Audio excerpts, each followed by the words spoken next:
Today's contestants are Two Bruce Springsteen fans, Paula Scheider and Christopher Stucky.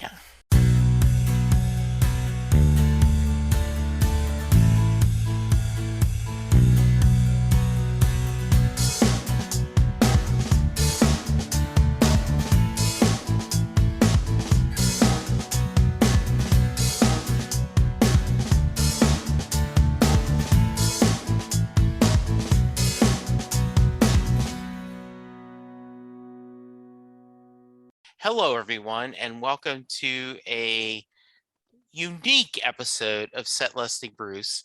While, yes, this is a podcast all about Bruce Springsteen, his music, and mostly his fans, I have two unique fans that are joining me to give us a behind the scenes, blow the lid off. Actually, they have nothing but great things to say about being on Jeopardy.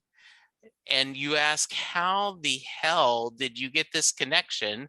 Well, Chris has been on the show before. Paula is planning to be on the show.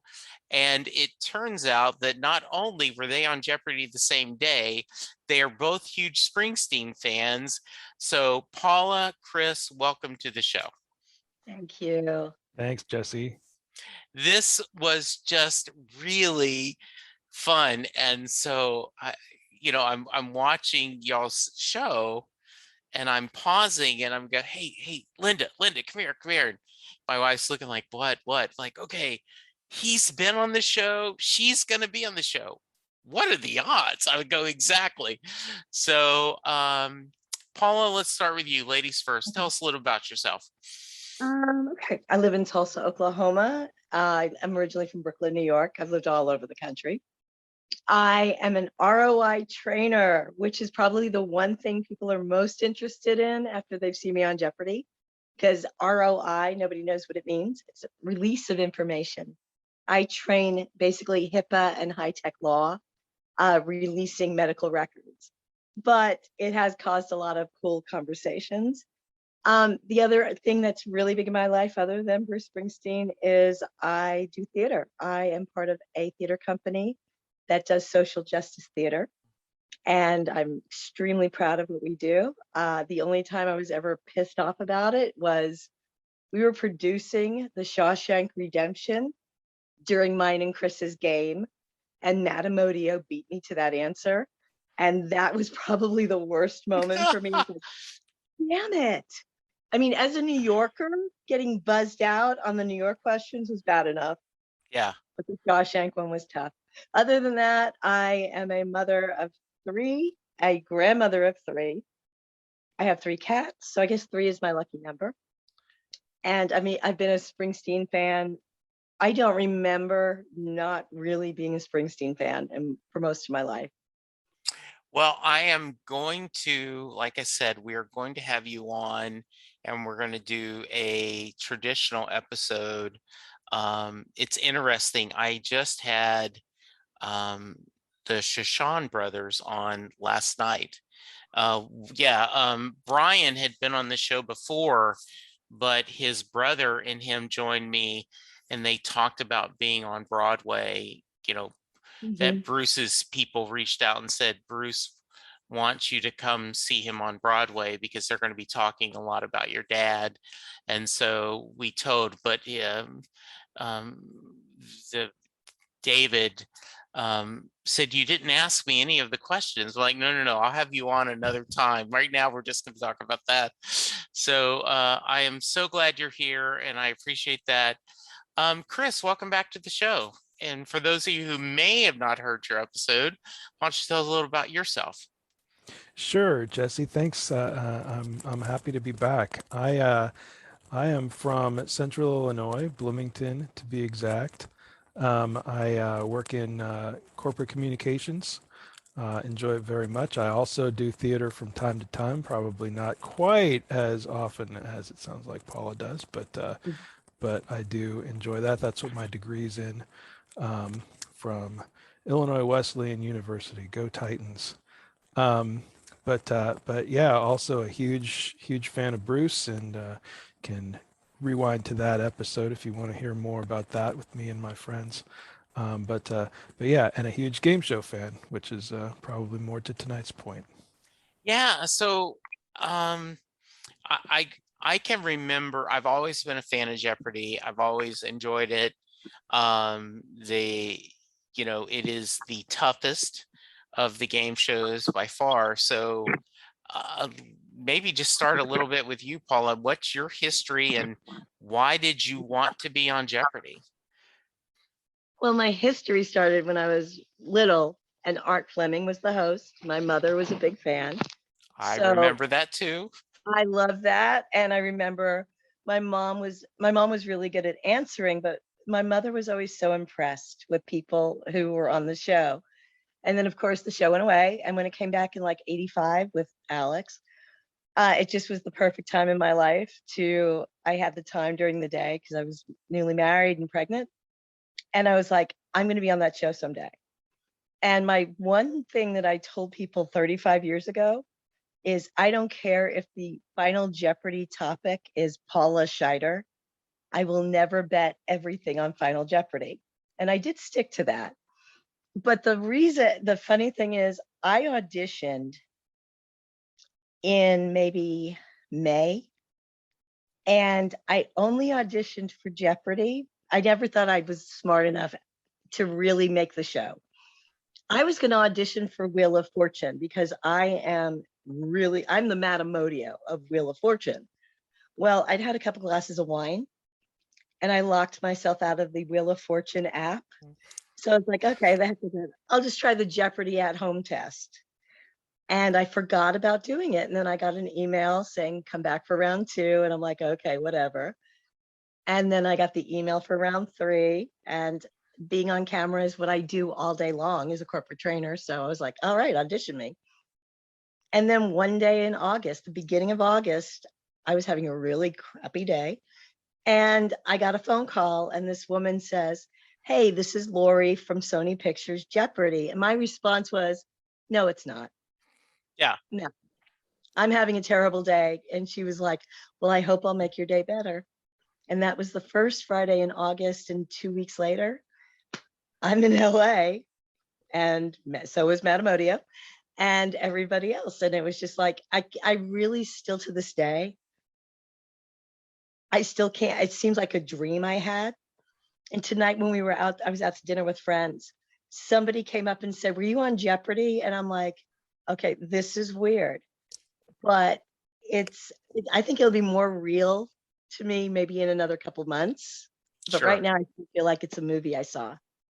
Oh, that's interesting. So Is that- Chris, no, that's great. Chris, how about you? My experience is very different, almost the polar opposite from what Paula just described, in that I have been trying for years, decades, to be on Jeopardy, and really never tried greatly to be on anything else. For a brief little while, when the first incarnation of Who Wants to Be a Millionaire came on, I guess I did that because you could do it from anywhere, and you could call it on the phone and do those questions when Regis was running it. I didn't make it very far with that. But Jeopardy, I took the Jeopardy test when you had to take it in person in 1992. I was in LA and went to the studios, and I'm not sure it was even at the Culver City at Sony Studios where it is now. But we sat in the audience. They gave us a paper with 50 blanks on it, and played us they rolled out like the AV Club cart with a TV on it and a videotape of Alex reading 50 questions, and we had to answer them on our piece of paper and turn them in. And I'd say there were 50, maybe 100 people there for the test that day. And so they took all of our papers away and didn't tell us how many we had to get right. They graded all of our papers and came back and didn't tell us how many we did get right. They walked out and they said, okay, you, and you stay. Everybody else, thanks for coming out. So they took about 3 people out of the 50 or 100 that had taken the test that day. That was my first experience with it. I didn't take it again until it was offered online, as Paula said. The anytime test now, it used to be once a year. And so for several years, when the window would open up, I would go on and take it. And with modern technology being what it is, you can sort of go after the fact and look up the answers, and with communities of people working on it, figure out, okay, well, this is what we think the answer key would be, and so I can tell what I got. And over time, I think the consensus is, out of the 50 questions out there, people think you probably got to get about 35 or better to move on to the next round. I did that for several years, at least in my estimation, but never got the random sort of selection to audition after that. But this summer, for whatever reason, my experience was almost then exactly what Paula described. We probably got the call from Lori on the same. Lori also called me probably the same day, and said, "Hey, you want to come out?" We talked a whole lot of stuff. I filled out some forms, and a couple weeks later was in Culver City and ready to go. Do they pay for you to go there, or do you have to pay for your own dime? They do not. Okay. I think it used to be. I think they used to, Okay. and I don't know how long ago that's been. But no, we paid our own flight, paid our own hotel, and I think for someone like Matt, my understanding I think this came from the first phone call, was if you have to come back, if you are returning champion, at that point they will take care of at least the flight. I would assume maybe Okay. your lodging too, but your first time around, now it's all on you. It's all on you. Okay. So you find out you're going to go on. I've read Ken Jennings' book, so I know a little bit, but talk about what's your pre-show prep, and we'll start with you, Chris. Like what, because you need to know a little bit about everything. So what did you do? I think there's a whole lot of different ways people have gone about this. For me, it was a pretty short period, so I had a little less than a month, maybe 3 weeks, 4 weeks. I don't recall exactly how, between getting the call and knowing that I was going to go. And I was not optimistic that I was going to learn a whole lot more and retain a whole lot more. What I really did was practice to buzz in. I read a book that I think Paula also read by a former contestant who wrote a very brief book, but just about the buzzer, the technique that he used to try and get better at it. And I used an online app that he created, and I used like an Xbox controller and rigged it all up so that I could simulate buzzing in, and I probably spent as much time on that as anything else. As far as studying, I tried to read up on presidents and geography because I'm weak in those and they get asked about a lot. But that's how I spent my weeks going into the deal. Paula, how about you? I was going, I read a lot of the books too, and my thing was going and relearning what I already knew. And then it was, of all things, Africa, which of course I buzzed in for the first question, knew the right answer and said the wrong one. But flashcards were my life. Yeah. Flashcards, making the flashcard itself is a way of learning or Right. relearning. And then just forcing myself over and over. And then I also found myself, no matter what I was reading or watching, I kept looking for the potential Jeopardy question in everything I read or saw. What could they ask? What would they ask? And but it's true. What you said earlier was exactly right. You need a very vast, but not very deep body of knowledge. Yeah. And my thing was geography, and God, I memorized all the stupid vice presidents. I'm still kind of annoyed about that. Well, and the other thing that I found interesting is, right, there is clues built into the answers, right? And so Mhm. it thinking how to learn to think that way.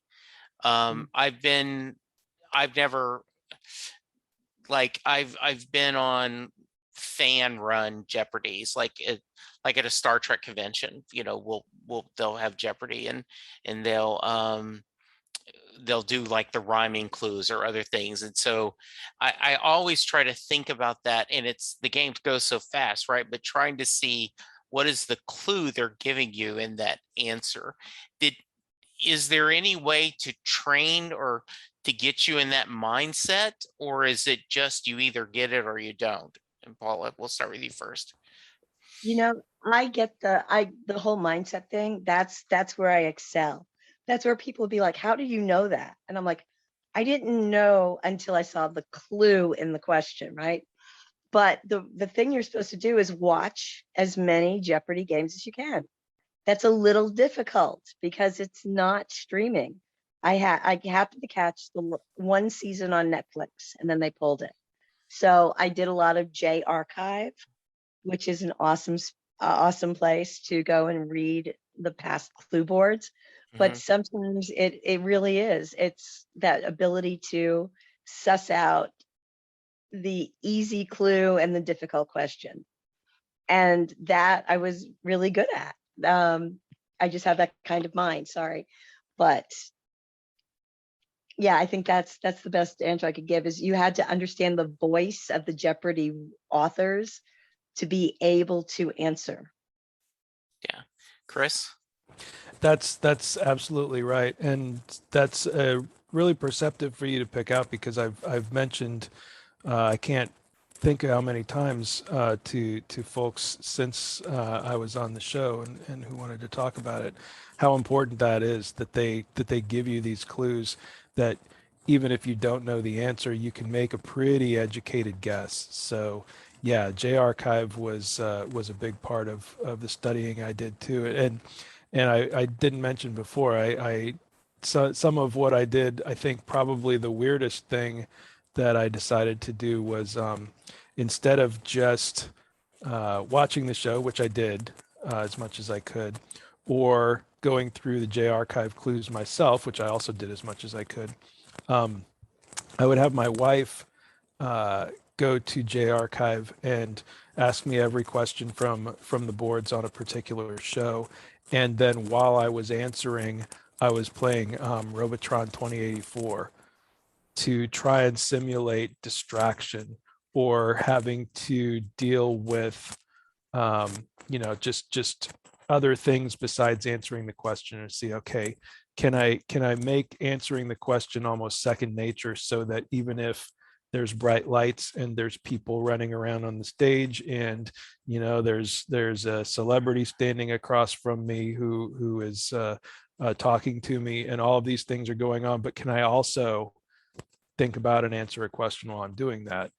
And also I used that practice time to learn how to call for the next clue quickly, because my pet peeve is people who stand there and stare after they've answered the question and don't call for the next clue. I was like, I'm not going to be that person. So yeah, that's how I used it. So had you guys thought about, are you going to be starting at the easiest clue working the way down, or do the random numbers? Chris? I think we had a little bit of an advantage in knowing who we were gonna see, or at the very least knowing who we were very possibly going to see. Okay.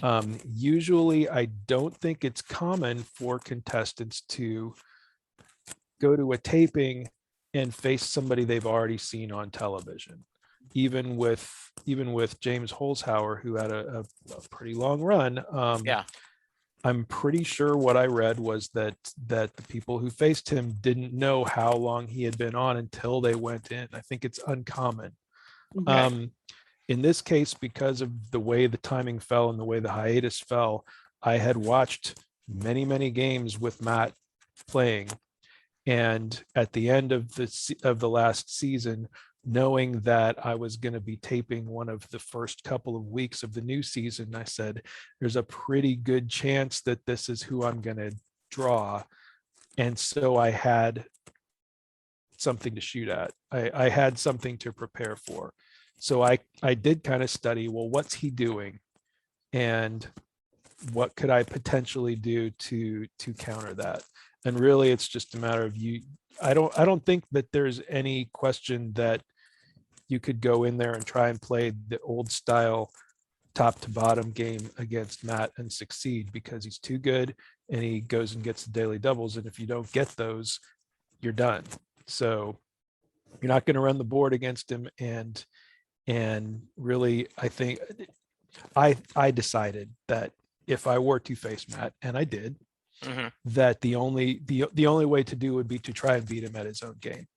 And so, yeah, I never really considered. I used to love when people would run a category top to bottom and get applause for it at the end. I was like, oh, that'd be so fun. But I don't think you can do that anymore. And certainly not when you're up against somebody that good. Paula? In my mind, oh yeah, I was going to start at the bottom and work my way up and all of that. And when I missed the first question, Sure, my mindset, I was just like, I froze for a second or two. Looking back, I wish I had played Matt's game, because the irony is of the one thing I wish I'd pulled was the double Jeopardy in first round, where daily double in the first round, because I almost picked acronyms because I train HIPAA. yeah, And for some reason, though, I'm a New Yorker, so I went to the New York category. And I still replay in my mind, if I had gotten that daily double, eyes, lips, face, hell yeah. I had a whole bag of it literally in the studio. So, but I admired Matt's play, but once I got into it and I knew Chris made it clear that he wasn't like going to be somebody I could roll over easily either. I kind of lost my original intention of playing across the bottom of the board. yeah. And then for some of it, I was just playing for dear life, trying to get in and be right. And sometimes I was. It's very different. For me, it was how I envisioned everything. Even trying to be realistic about it, once I was there, I was like, that's not working for me. Talk a little bit more about that, Paula. Well, you know what it was? Honest to God, it's the buzzer. Yeah. It wasn't being on camera. That doesn't bother me. The bright lights, bring them on. It was the buzzer, and then I did beat myself in my own mind too. Matt is so good at what he does. And I remember one moment where I realized, stop watching the damn game, you're playing it. Yeah. Because Matt had rung in on something. I was like, damn, oh wait, I'm playing too. Yeah. And that was my thing and I had read all the stuff on the buzzer, and looking back, I'm left-handed. I played it with my left hand, and you start replaying those things like maybe I should have switched hands. In rehearsal, I will say, I was like, I got this in rehearsal, but I didn't have Matt on the other side of me. That was also a big thing too. When you say rehearsal, you guys both explain to me a little bit. Maybe let's go through the process. Like, you get there and, walk me a little bit through the day, and you guys just kind of take turns talking about like what's the process. I'll start off and then I'll hand off. But we got there about 7:15, 7:30, and the first couple hours were just them talking to us. We sat in the audience section of the Wheel of Fortune studio with the wheel, and everything was all tarped over and covered up. Don't touch. Yeah. But we had a very long lecture about COVID protocol, a very long lecture about the rules of the game and what we had to do and what they had to do to follow those. And and then hair and makeup were going on during that time as well. So it wasn't until a couple hours into the day that we were actually taken into the Jeopardy studio and got to do practice rounds. And Paula, if you want to take over and talk about those. The practice round to me was like everything, because you got to play a game and they called you up randomly. And when the questions they were asking, I was like, I got that. When the funny thing for me was Matt played, I didn't get to play against him in rehearsal, but when he came back up to sit in the audience, he happened to be in the same row I was.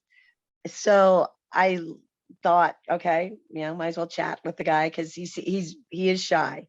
He is very shy. And I turned to him, I said, I'm going to guess that none of these questions are going to be in today's game. And he laughed and he said, well, I'll tell you the truth. They use the same questions for every rehearsal. So Matt had been through that by then 25 times. Wow. Also did not play the Matt Amodio game. When Matt rehearsed, he went to 200, then 400, and we're all like, we know that's not how you play. But it turned out, yes, he knew all the answers, not only because he knew them because he's Matt, but because he sat there 25 times. When I got up there, the biggest shock to me, the platform rose when I was standing on it. And I was like, oh, okay.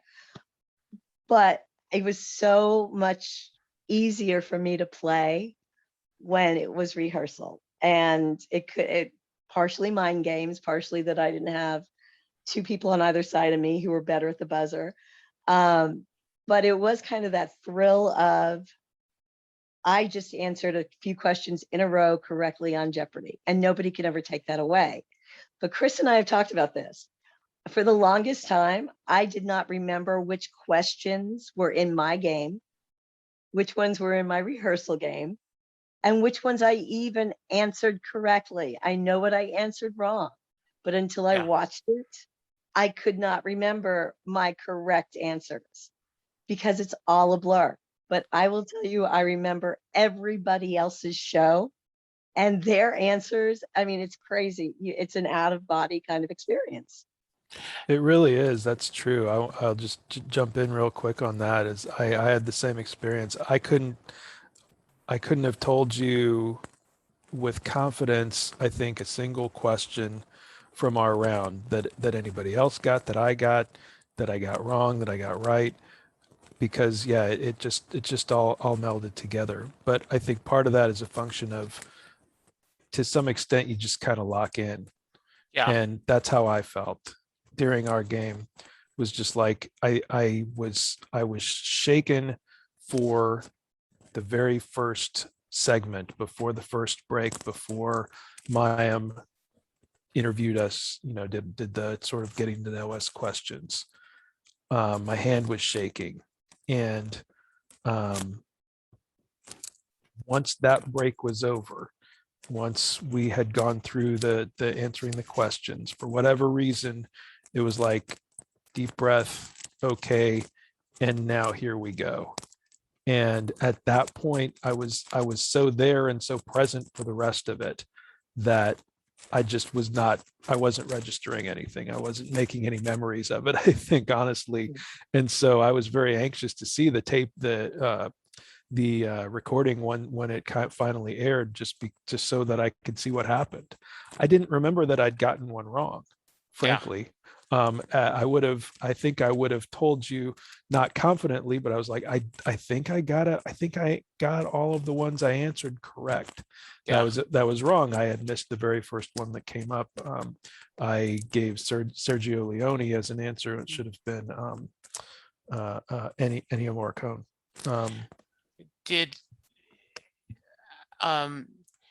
How did you pick what you wanted to wear? I'm sure they gave guidelines, right? Like, but I'm sitting there going, it has been, I don't know if either one of you are Ted Lasso fans, but just recently there's an episode where all the team has to go to a funeral and they won't let them wear trainers. And so they're cursing dress shoes. And I was like, it has been 2 years since I've had to wear dress shoes at my current job.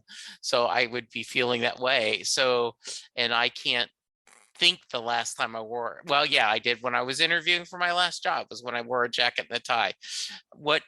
Talk to me about, like, what, I'm sure they want you guys to look nice. Everyone always does.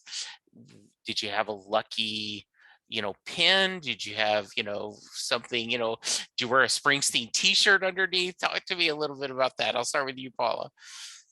Well, I had a bracelet that I had bought 3 bracelets from a charity that pulls plastic out of the ocean and makes it into bracelets. And my nieces, 2 of my nieces, Chloe and Gracie, I'd given them each a bracelet, and then I wore one.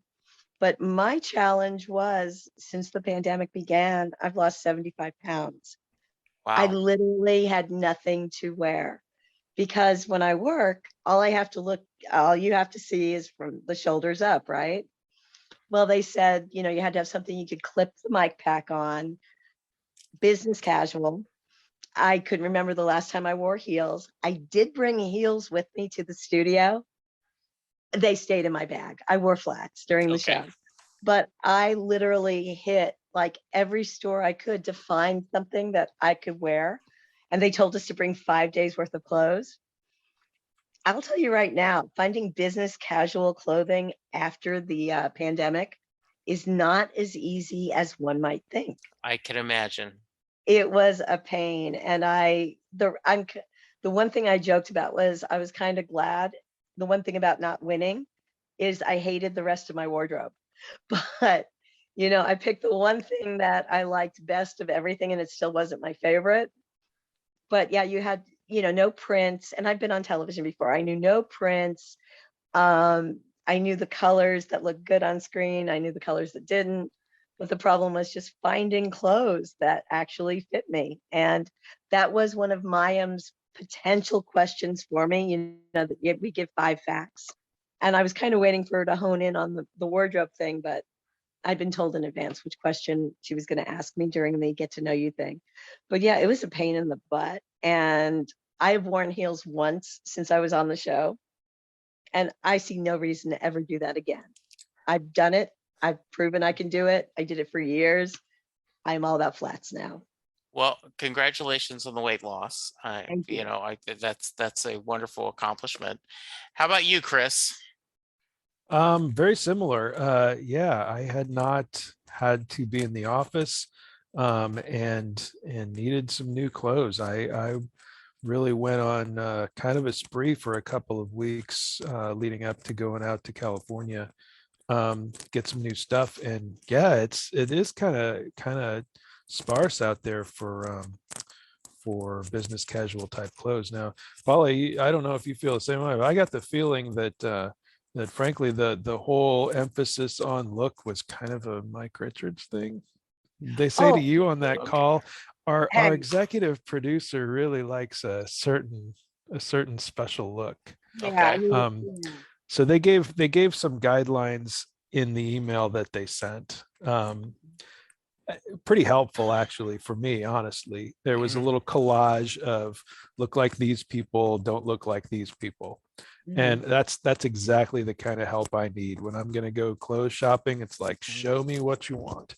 Yeah. And so yeah, I had 5 outfits.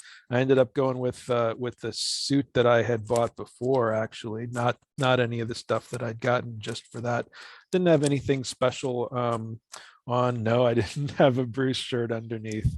But yeah, I was hauling around a suitcase full of clothes um, for that whole day. So Yeah, you mentioned you give them 4 or 5 facts that way they can choose, but they tell you in advance this is the one she'll probably ask you about. that's right. Yeah, Yeah. yeah. I think, and Paula, make sure I'm remembering this correctly. Uh, they pretty much said, yeah, this is what it's going to be, and it was the one that I had talked about with the contestant coordinator before, as far as identifying, well, which we like these, which one do you like best? And Mhm. so I had picked that one. That was the one that they were going to go with. They said they led us to believe that Mayim will sometimes go rogue on Okay. which one that she will sometimes get in her head, see one that like piques her interest, and that she has the latitude to switch midstream like that if she chooses to. But that didn't happen with me. It doesn't sound like it happened with Paula. Mm. Do they They told set, me that it would be, yeah, yeah.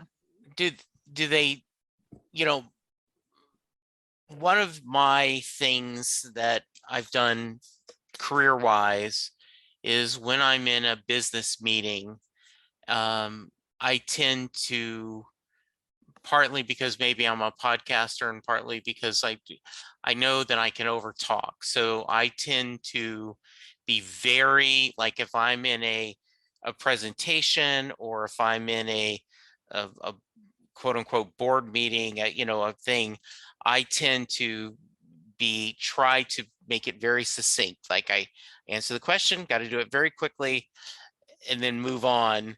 So I would be petrified. Like I got to make sure I don't get buzzed. Like, okay, that's too long of an answer, Jesse. And you're waving your hand, Chris. So yes, Paula knows what I'm going to say about so the very first day, who was it? I don't remember the contestants. I'm sorry. Tracy. It was Tracy. Tracy had a story that went real sort of long, and they kept they had her do it like 3 times, didn't they? Like just to pare it down each time. So the version that eventually aired was like the 3rd attempt and just the shortest version. So yeah, each time it lost a little detail as they went along. But yeah, it was funny that you said that, Jesse, just because of that. By the time then that we went on stage, I knew just got to get in, get out, and so you can even see, I think, when I've looked at the tape from that day, I can see myself just like, how short can I make this? Yes. Yeah, I can imagine.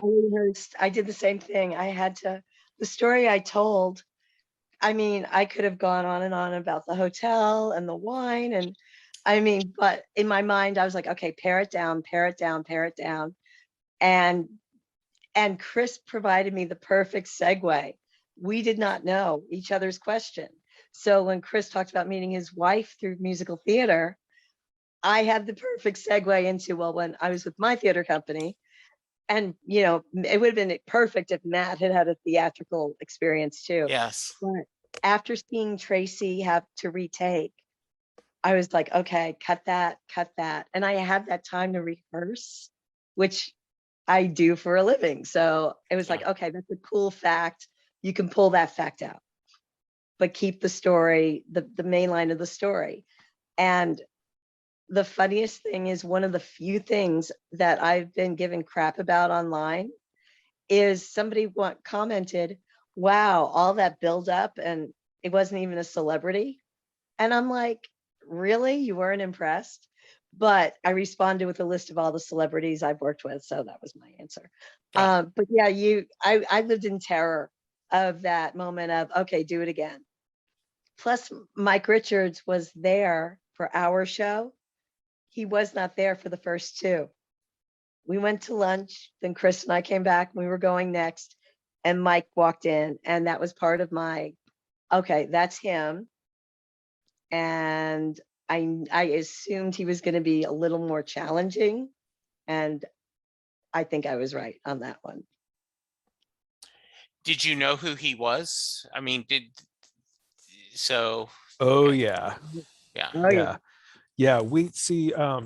So we taped the week after sort of that second round of scandals for him. Okay. Wow. So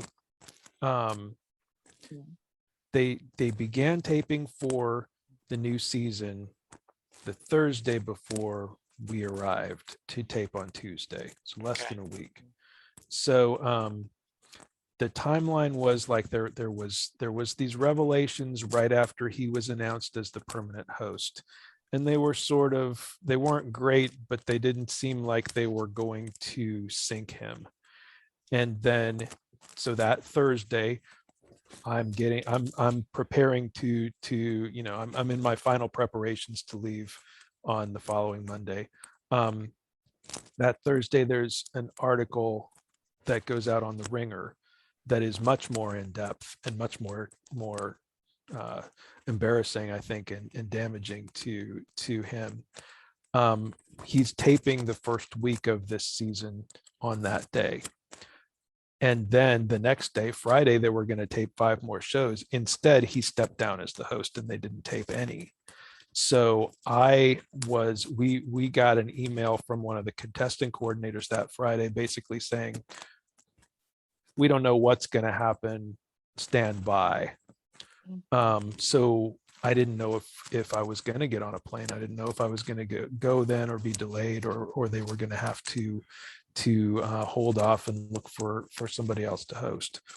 So as it turned out, they got Mayim in, and we got to go. But oh yeah, that was a huge sort of shadow over that. We knew who that was just because of all of that happening the week before. And just like Paula, as soon as he was on the set, I locked in immediately. I was like, oh, there he is. Because he was Wow. still executive producer at that time, and then sometime later he did not have that job anymore either. You guys both have been on social media and talking about Myram. So anything you want to share? Just she from a viewer, she just seems absolutely lovely. And I was telling about that I did not see all the guest hosts, but I had seen a fair amount, and I did think she was really strong and just seemed to be good at this. So thoughts? I love her. She is my girl crush. Okay. She is just there's a line that she does in The Big Bang Theory where she's talking about Priya, who is Raj's sister, and she's telling Penny about her. And Penny's like, so she's horrible. And Amy Farrah Fowler says, oh no, she is a delight. Mhm. That is Mayim Bialik. Oh, She was that's a nice. total absolute professional. She had her when she talked to me and asked me my interview question, it was literally she asked me a question and we had a conversation. I totally thoroughly enjoyed her, and I will say that her professionalism in the face of a challenging atmosphere was amazing. She really handled her situation and the tension in the studio brilliantly. I was so impressed by her. I have nothing bad to say about her at all, ever. That's neat. That's good to hear. Anything, Chris? Not much to add to that. I fully agree. I didn't follow very closely all of the guest hosts that tried out, and frankly, I did not see Mayim's first set of shows that she did during that time. Yeah. So this was, I think, the first time that I saw her as a host was in person, but I thought she did a great job. Just as Paula said, very real, very attentive and engaging. And when I interacted with her, I felt like I was interacting with a person and not putting on a performance. So that was great. I think we talked some in groups about hosts in general. There was a little bit of a feeling of whistling past the graveyard as far as talking too in depth about what we felt about any particular host. Right. But we talked. I know that Matt, myself, probably Justin, some other folks were just talking about game shows in general and hosts, and the idea of that being a job and how difficult I think they've found replacing Alex Trebek, because frankly, there's really not such a thing anymore as a career game show host. Right. That kind of doesn't exist. There's Tom Bergeron, maybe, and that's about it. Yeah. As far as people who that is their main line of work. Right. So when you lose someone who was one of the last sort of active career game show hosts, as Alex Trebek was, you don't really have somebody who can step right in. Somebody's going to have to build that muscle and develop that skill, and it's going to take time. Alex Trebek was the host of I don't know how many game shows before Right. he took over Jeopardy in 1984. And I remember talking to Matt, who was, I don't know if he knew that Alex Trebek was on shows before Jeopardy. Yeah. But I'm old enough to have seen that. Wizard of Oz and all High the other, Rollers, yes. Classic Concentration, that might have been concurrent with Jeopardy for a little while. Yeah. A lot more. I knew Alex Trebek along with Bill Cullen, along with Tom Kennedy, along with Gene Rayburn, along with you name it, from the 70s, when there was a bunch of guys who that's all they did. It was all guys too, by the way. Yes, it was. But it was a bunch of them, and that was their job, and they were super good at. Jack Nars, the list goes on. Bob Barker, absolutely. Yeah. It was a craft at that point. It was a trade that you could do. Yes. And now it's not. And so all that to say, that's why when they were looking for a host and they had all these folks come in, and you had such sort of varying levels of comfort and ability, was just like, this is a different thing. This isn't the same as acting, and it's not the same as newscasting, and it's not the same as reporting. It's not the same as being a sports announcer. It's a totally different skill. Yes. And so to have someone like Mayim, who I think has taken to it as well as she has, frankly, I think that she can only get better at it over time. And she's starting from a really, really solid base. So assuming that she wants the job and is given it, I think that in a couple of seasons she'll be a really, really solid and good host of Jeopardy, and she is right now. So I think so. How much thought had you guys done in Final Jeopardy and that math thing? You're, as you said, Paula, like, I know I will never bet everything, right? Like, so I'm always impressed by the people that, because you're under pressure. You have no idea. They've given you this vague category. You got to try to figure out, okay, do I know anything about this category? And then I'm trying to figure out what everyone else has, and I got to calculate what they're going to bet. So talk me through that process. And am I way overthinking it, Paula? Okay, I read all the books. I did all the math in my head, right? But here's the reality. We couldn't have beaten Matt, and Chris was too far ahead of me. So at that point, that's where my pressure was off. Yeah. I was just like, I'm just happy to be here for Final Jeopardy.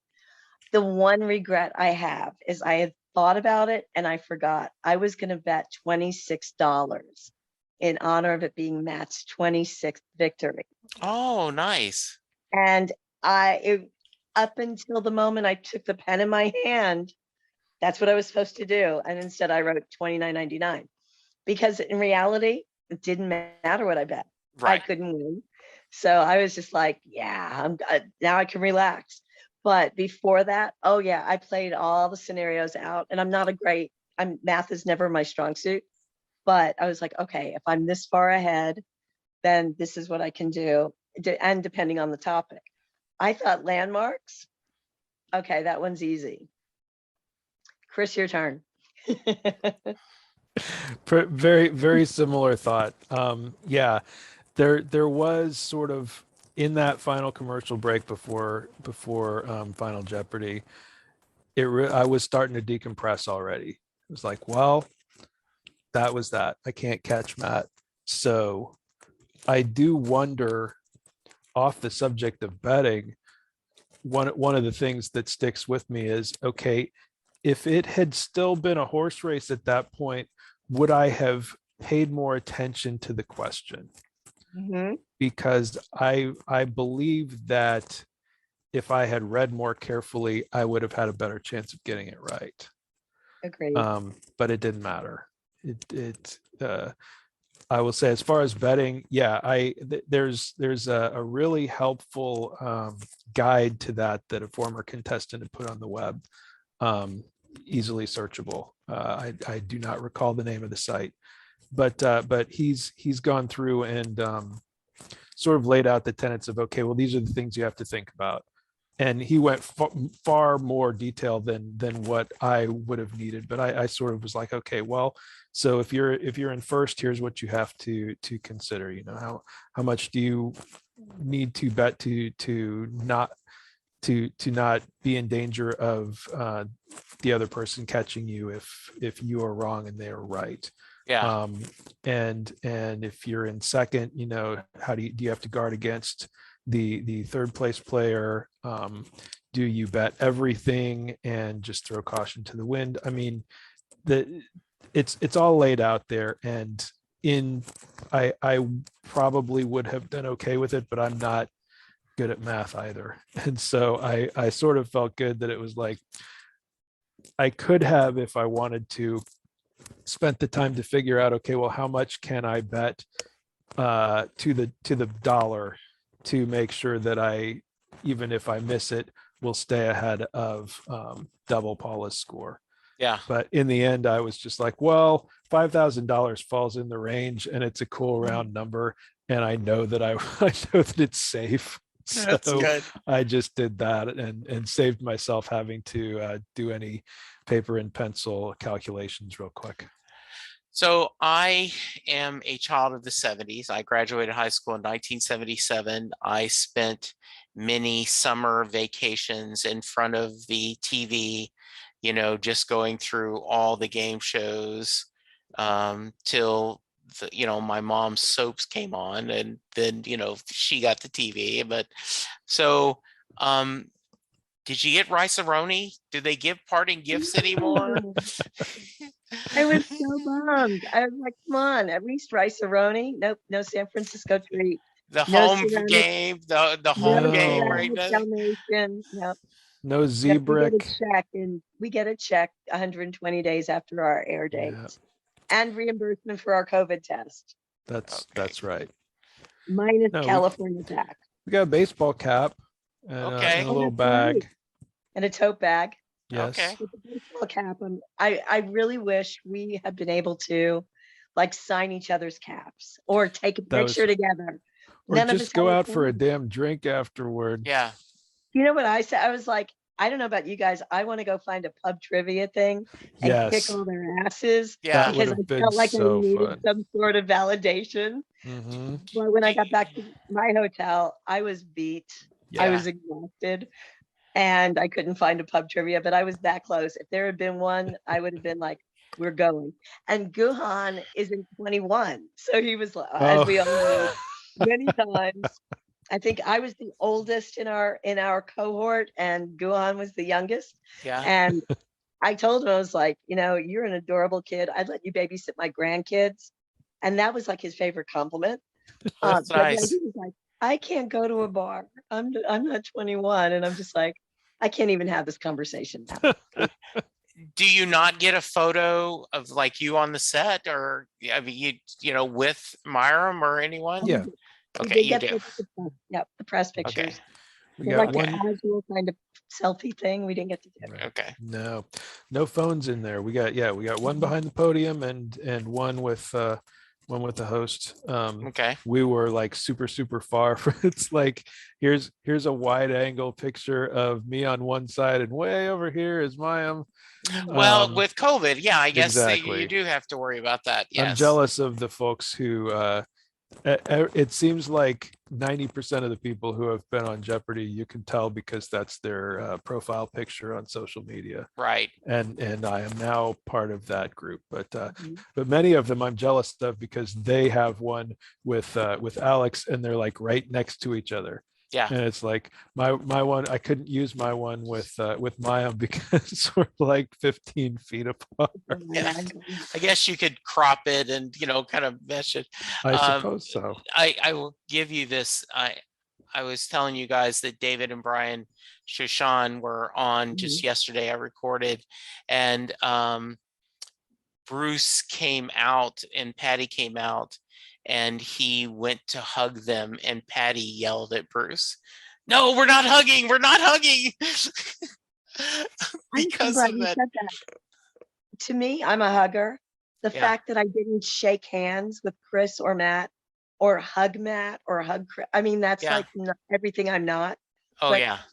but they were so good about making the COVID thing part of the day that it Yeah. didn't even strike me until later that I was like, I never hugged any of those people or even shook hands. Right. And yeah, that's a regret. But I think Yeah. I think that really affected the day in that I felt like we as a group developed such a strong affinity and had such a good time. Everybody was so just positive, overwhelmed, supportive that I think it would have been even nicer in a normal situation Yeah. I can where you can imagine. all sort of be a gang Yeah. instead of just like very, very far apart.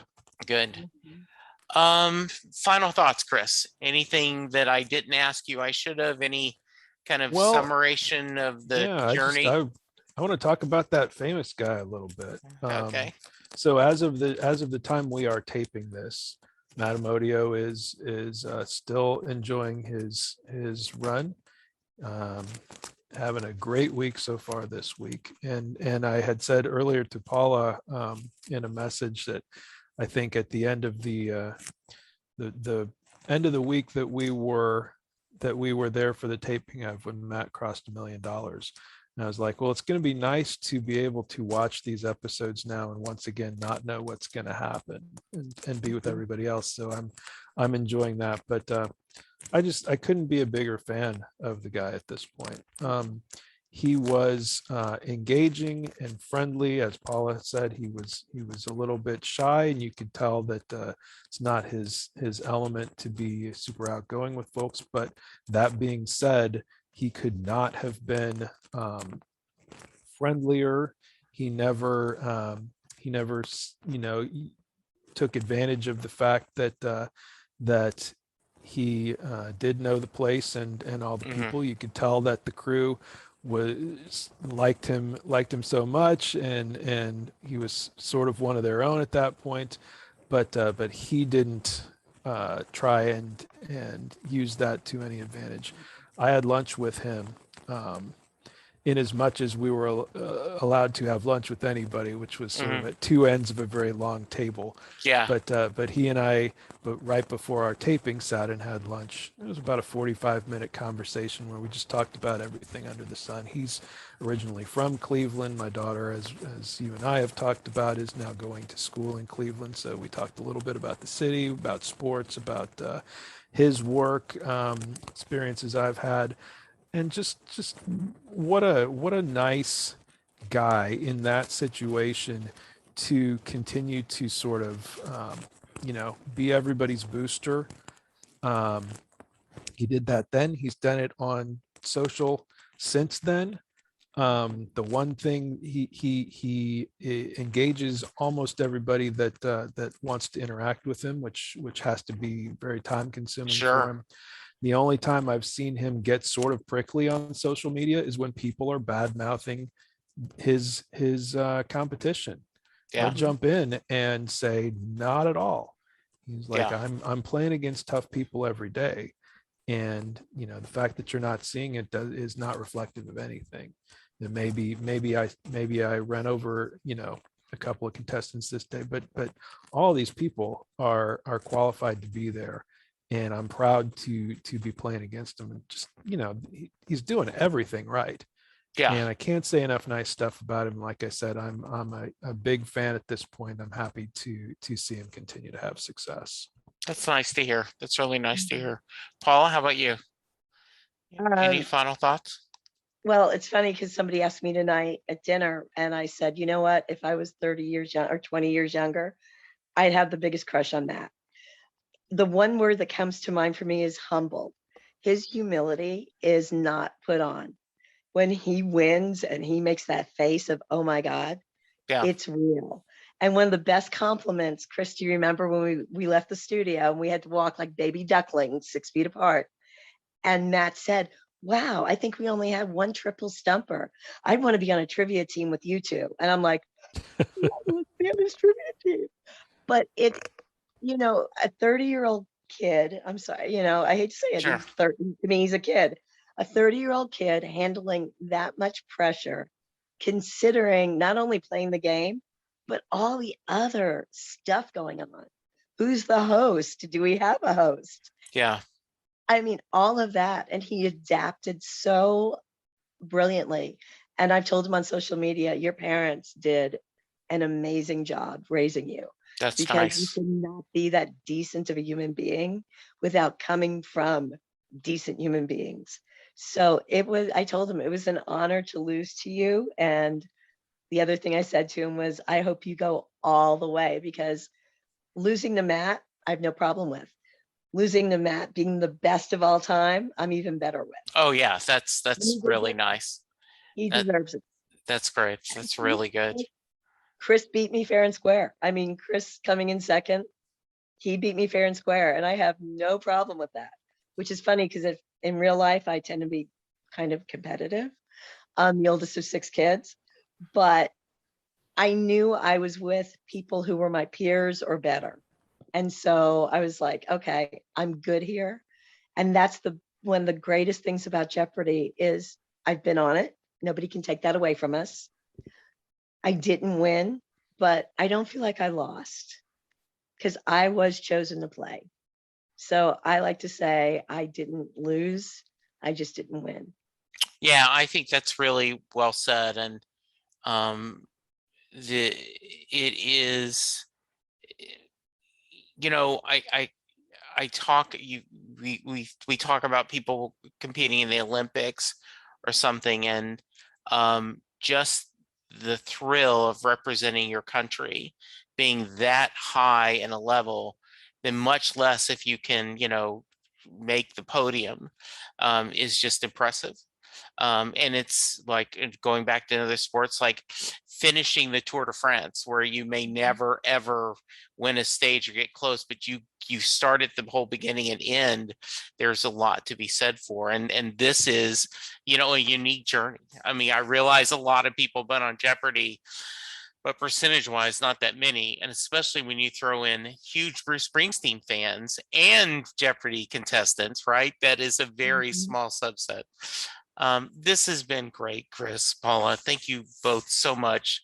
I'm fascinated this behind the story scenes, and I'm so glad it was a pleasant experience and a fulfilling experience, right? I think I'm a big believer in one of my favorite songs from Bruce is Better Days. And Mm. when I'm doing a business presentation, which by the way, I thought you were a return on investment trainer. And I was like, wow, she trains people on just how they can like, doesn't matter the product. I can teach you how to build an ROI. So that was my first thought. But when I have to do a business presentation, I often quote Better Days because I believe the theme of that song is that you have to enjoy the journey. Too many people wait, well, when I get out of college, then I'll be successful. When I get this promotion, when the kids are out of diapers, when I find my soulmate, when, if, instead of enjoying the journey now. And yes, it is horrible when you aren't getting any sleep and you've got a newborn, but you're never going to have that time with them again. The time spent in the trenches working and building your first promotion are all time you do. So Better Days to me is the reminder to enjoy the journey. And I feel like that's what you guys have said. You enjoyed the hell out of the journey, and win, lose, draw, it doesn't matter. I was on Jeopardy. I got to compete against 2 amazing people, and we lost to someone who is absolutely the best, could be the best of all times, but definitely in the discussion of greatest players of all time. What's not to be happy about? That's absolutely right. I had said to my dad at the end of that day, if you're gonna go up and take an at bat, you want to stand up against Steve Cishek or do you want to stand up against Nolan Ryan? Yeah. And That's what I feel like. I got to stand in against one of the all-time best. Yeah. And I don't think that there's a bad outcome. I don't think that there's a bad feeling about that. And you're absolutely right. I savored that entire day. Yeah. And if I had won, I can't imagine feeling better than what I do. Nice. Nicely said. Good. Anything else, Paula, before I let you guys go? No, thank you so much for having me on. I've been promising to do this, and Yeah. this is the perfect moment. But I think I truly believe everybody crosses people's lives for a reason. There's a reason I played Chris and not Rebecca or Justin or anyone else. And because Chris and I have the Springsteen bond that we didn't even know at the time. Yeah. And we found that out through Reddit when we were chatting on Reddit. It's like, oh, you're Paula on Chris.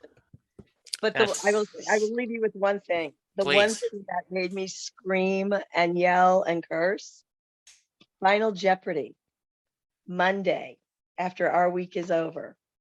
The Final Jeopardy was a Bruce Springsteen question. And I think Chris heard me in Ohio. I screamed something like, are you kidding me? Yes. And Chris's response in text was something like, oh, for Christ's sake, in all caps. Yes. And I'm like, we are forever bonded just by playing against each other. But that Monday thing, Chris, that's where I'm like, you are on my friend list forever. Absolutely. I mean, you can't break the ties that bind, right? Absolutely. Yeah. 100%. Yeah. Blood brothers under the bridge, right? Absolutely. Chris, Paula, thank you so much. I appreciate it. Yes, Paula, we will find time for you to be on there because I want to hear your Springsteen story. I'm going to not ask you the Mary question now. I'm going to wait till you got your solo episode, but that will be your homework. Listeners, please go get vaccinated. Go, remember to wear your mask, remember to social distance. Let's all be good to each other because that's the only way we're going to get through this. Thank you, Paula. Thank you, Chris. Thank you, everyone. And we will talk to you soon. Goodbye. Doing a podcast at times can be a one-way conversation, and I hate that. So please let me know what you like and don't like about the work I'm doing. You can reach the podcast via email at setlistingbruce@gmail.com. The show is on Twitter at setlistingbruce, and my personal Twitter is at jessejacksondfw.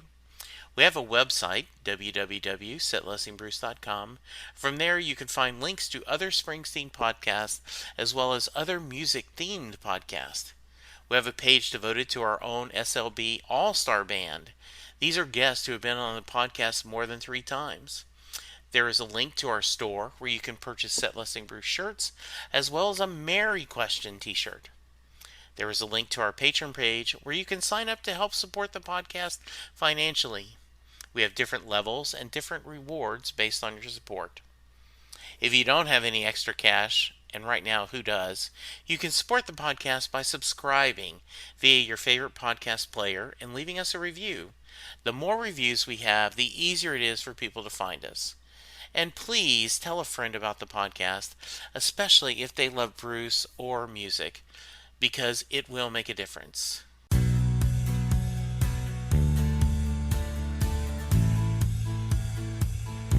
You just heard the fun talking, hard rocking, music loving, album ranking, fan thinking, joy spreading, lyric reading, story sharing podcast that is the one, the only Set Listing Bruce. The theme for Set Listing Bruce was written by David Rosen, used by permission. And we're done. Great job, guys. I hope Awesome. that was so much fun. Loved it, Jesse. Yeah, that's great. And I really appreciate because you always worry like I'm going to ask the things that I'm tired of talking about that, right? The whole okay, good. Get some different questions. And so I appreciate you both. No, you did a great job because a lot of what you're asking is exactly what people want to know because that's what people have asked me. That and the other question I've gotten was, do you get to keep the money that you earn. And I'm like, if I did, do you think I would have bet $29.99? Yes, Right. exactly. $3,000, duh. Yeah. But no, you asked all the right, you asked the exact questions that people listening will want the answers to. So you did exactly what you should do.